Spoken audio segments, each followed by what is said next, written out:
Chapter 3, Section 5, Point Slope Form of a Linear Equation and Modeling.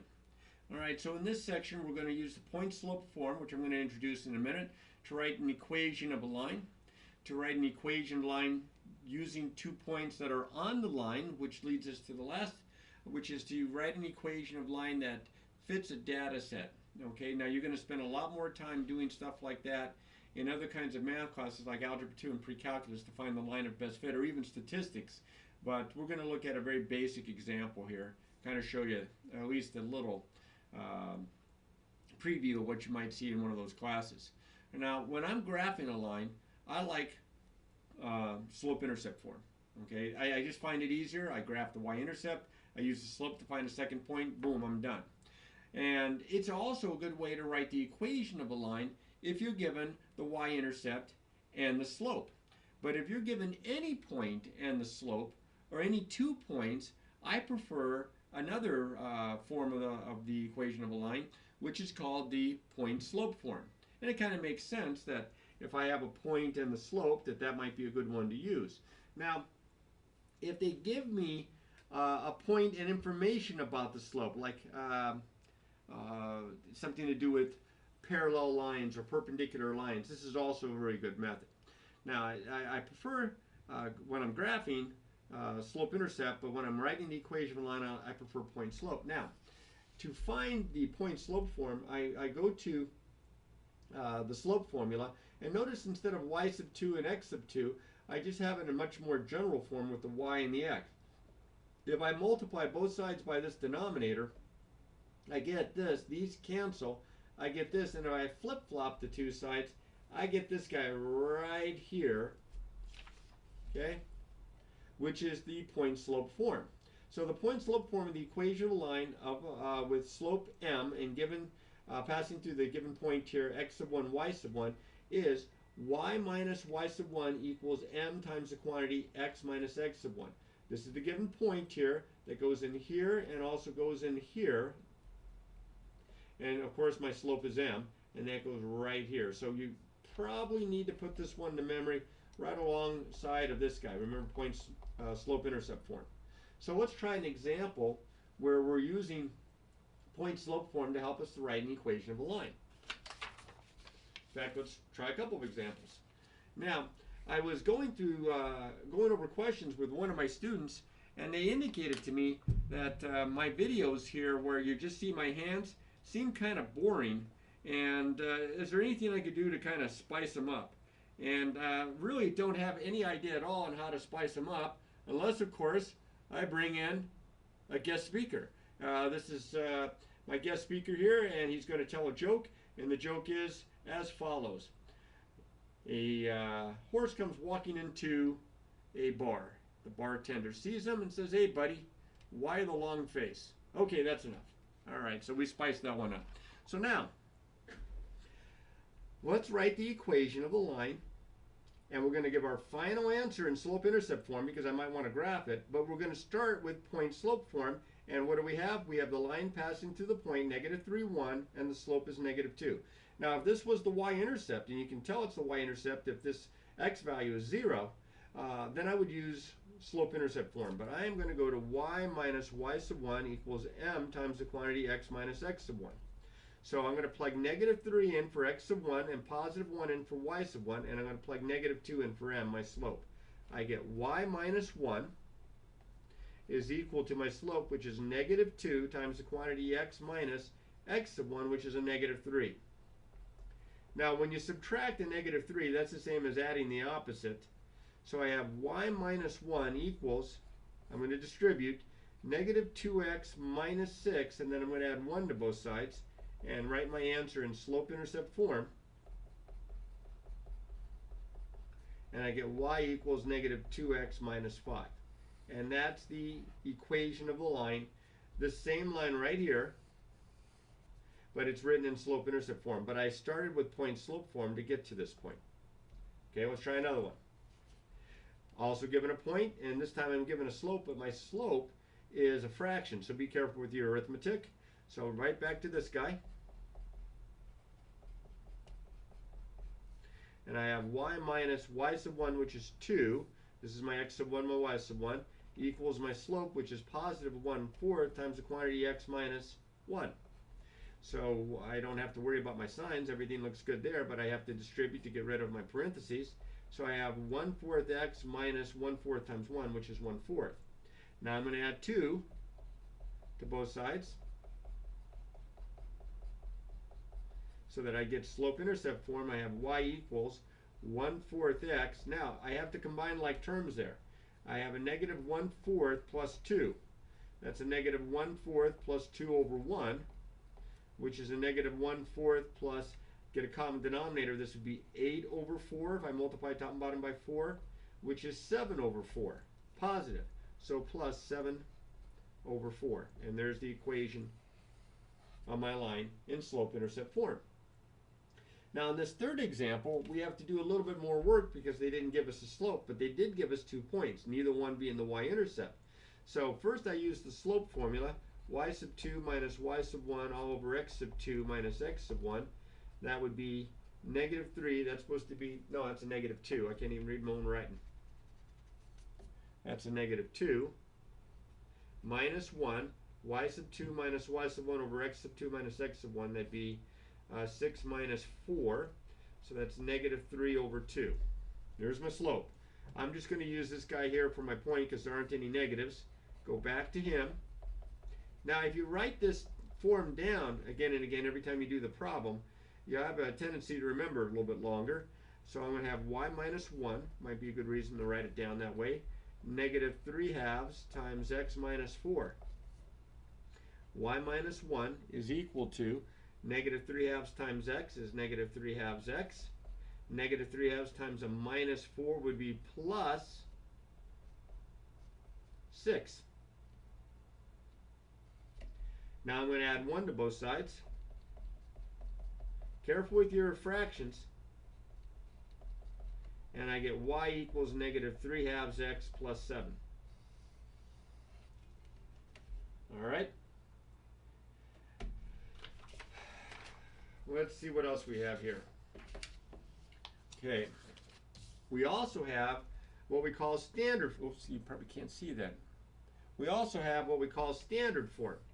Now, standard form was first shown way back in the beginning of this chapter, and we haven't looked at it for a while, but here's the official setup here for standard form.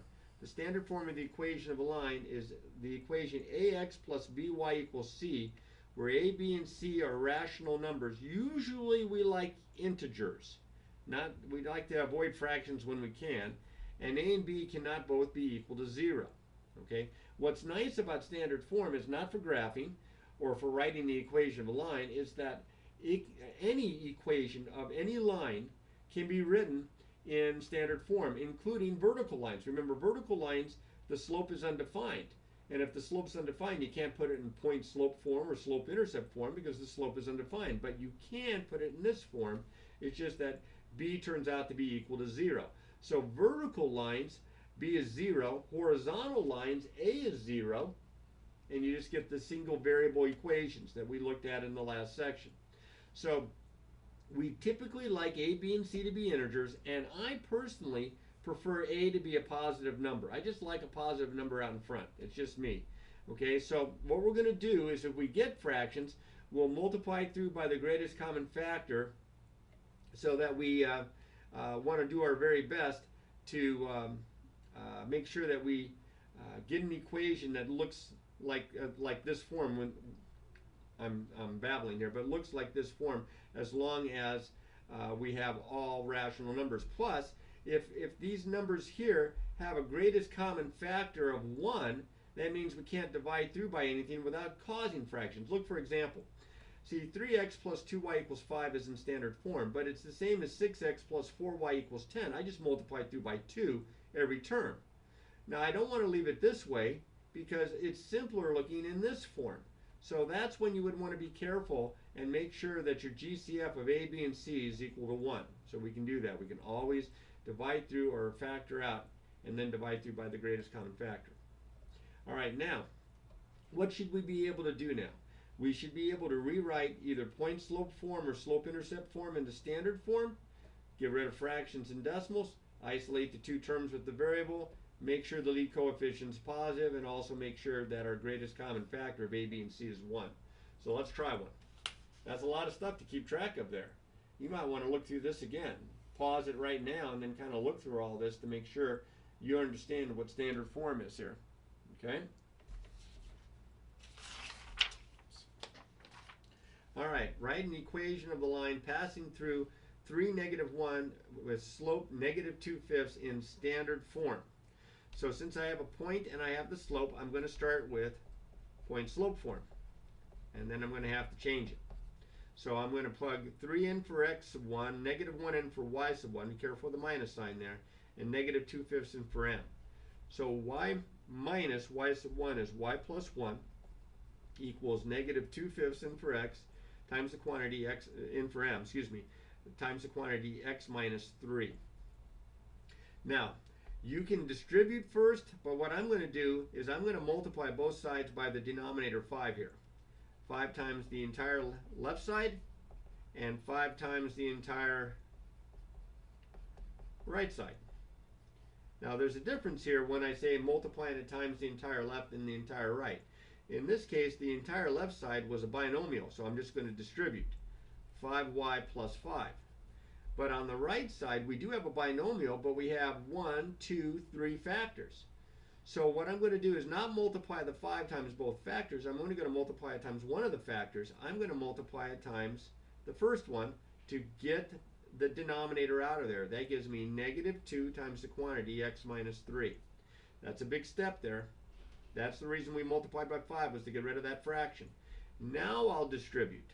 So I have 5y plus 5 equals -2x plus 6. Now here's where I have no fractions. Here's where I have to get the variables on the same side. The two terms with the variables. So I either put them both on the right side or both on the left side. What I use to determine this is I look at the coefficient of the x. If it's negative, like it is in this one, I don't want it to be negative, I want it to be positive. I'm going to bring everything to the other side. I'm going to bring the x to the other side. That's going to change the sign. If this is a positive, then I'm going to bring the y to the other side. So I am going to start off by adding 2x to both sides.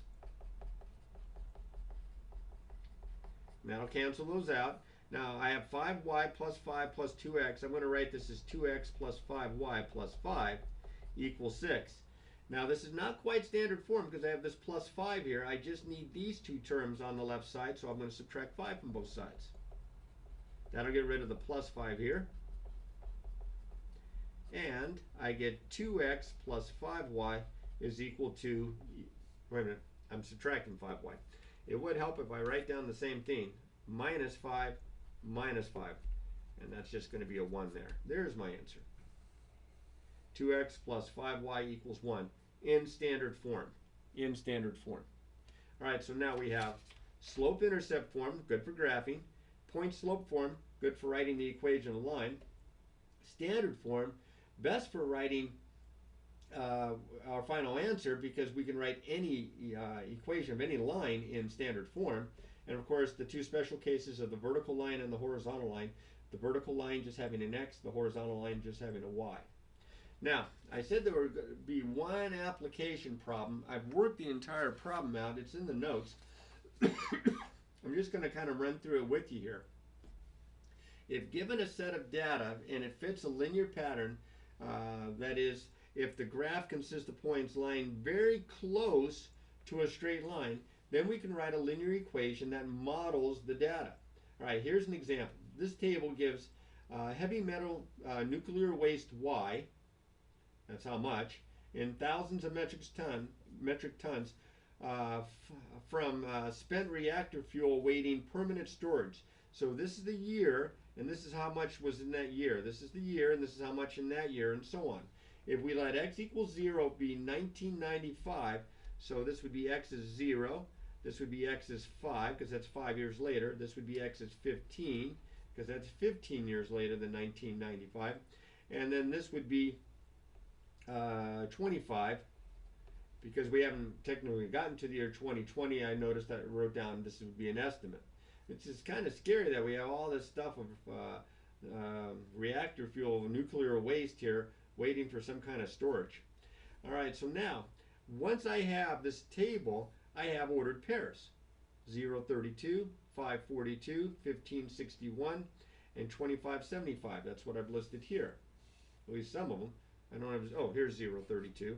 This is kind of nice because 032, since there's a 0 there for the x, this is your y-intercept. Look what happens when I graph those points. They look very close to being on the same line. So to find the equation of the line, I need to take 2 points and write the equation. So first things first. All right, I'm going to write the x, y as ordered pairs, which I've done. I'm going to plot those points, which I've done. Do the points lie approximately on a straight line? Yes, I think they do.